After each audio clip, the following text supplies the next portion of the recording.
법치와 공정을 내세우고 대선 도전을 공식화하면서 야권의 대선 경쟁이 가시화되고 있습니다. 민주당에선 이재명 대 반 이재명 구도가 뚜렷해지는 모양새를 보이며 경선 경쟁이 본격화되고 있습니다. 확진자가 늘고 있는 제주에선 사람들이 바닷가에 몰려들어 방역수칙도 지키지 않은 채 술판을 벌이고 있습니다. 서울과 경기에선 외국인 강사 모임에서 시작된 집단 감염이 식당과 학원으로 전파되는 등 확산세가 이어지고 있습니다.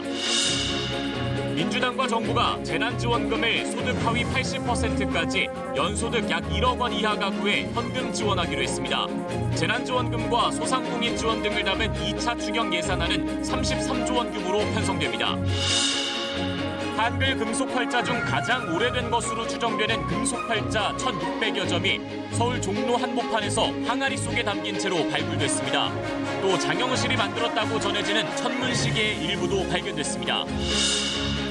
KBS가 포털사이트 검색 제휴 언론사 몇 곳을 무작위로 선정해 전문가와 기사를 분석해봤더니 제재 심사 기준을 넘어선 광고성 기사가 많은 것으로 드러났습니다. 검색 제휴 관련 제도를 개선해야 한다는 지적이 나오고 있습니다.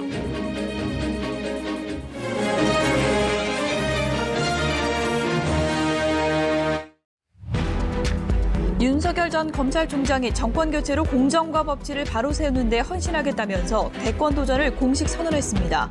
이에 대해서 민주당은 윤 전 총장의 자기 부정이자 무능한 검사의 넋두리라며 평가절하했습니다. 정부가 코로나19 환자의 70에서 80%를 차지하는 수도권에서 2주 동안 특별 방역 대책을 추진합니다. 해당 기간 방역 위반이 확인될 경우 곧바로 해당 업종의 운영 시간 제한이나 집합 금지와 같은 조치를 취할 방침입니다. 정부 여당이 추가 경정 예산안을 33조 규모로 짜기로 한 가운데 소득 하위 80%에게 재난지원금을 줄 계획입니다. 집합 금지 같은 방역 조치로 피해를 본 소상공인에게는 최대 900만 원이 지원됩니다.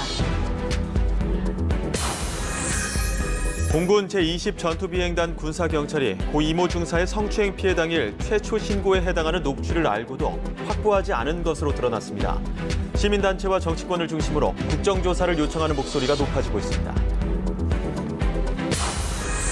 부산시 직원 2명을 강제추행한 혐의로 재판에 넘겨진 오거돈 전 부산시장이 징역 3년을 선고받고 법정 구속됐습니다. 재판부는 이번 사건이 우월적인 지위에서 저지른 권력형 성범죄라고 밝혔습니다.